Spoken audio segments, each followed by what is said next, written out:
Good morning, fellow Toastmasters, ladies and gentlemen. Today in Straight Talk, I'm your host, Dr. Vikram. We're going to talk about an important aspect in life today.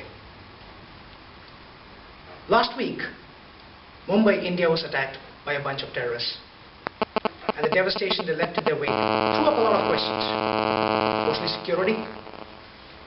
But they also threw some light on some of the activities that might interest business. One thing that took out in those night events were the actions of a few employees of the Taj Mahal hotel run by the Tatas. Throughout the night of terror, the employees never left their post. The duty manager kept answering all calls from general inquirers, police, well-wishers, guests. He was finally relieved by the commandos in the morning. The duty manager on the floor led the commandos in the morning, showed them room by room the layout of the hotel at great risk to his own life. The receptionist was at her seat till she was gunned down. Now these are just ordinary people doing their jobs, and their job was not to leave their post. What was commendable was this was a part of a training by the Tata Group.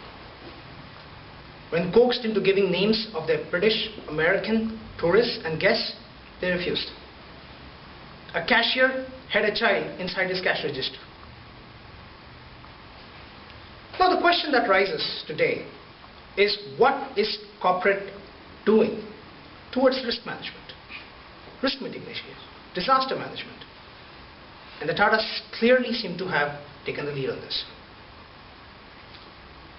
Way back in 1976, an Air France aircraft was hijacked by a bunch of terrorists and taken to Africa in Entebbe.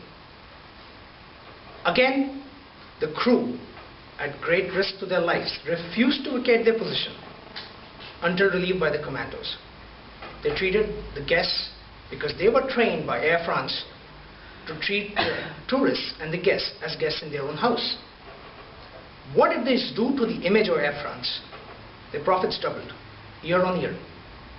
Whenever anybody talks about Entebbe, all they remember are the actions of the Air France crew. So the question arises, when we talk about risk management and risk mitigation, are we starting from the basis of our organization, that is its people? A lot of things have been said about training and activities like risk management, calling them as costs, especially in troubled times like these. Personally, and according to a lot of corporate trainers, the very notion that we refer to these activities as cost is the crux of the problem. These are investments. They should be treated like investments. That's what they say. But the question to you today is, what would it take for an employee to be passionate about his job, about his organization, and deal with the dangers that come in his way of doing his job? Whether there are terrorists, natural disasters, floods, calamities, or else. I leave you with this thought. The New York firefighters, after September 11th, going beyond their call of duty. Think about it.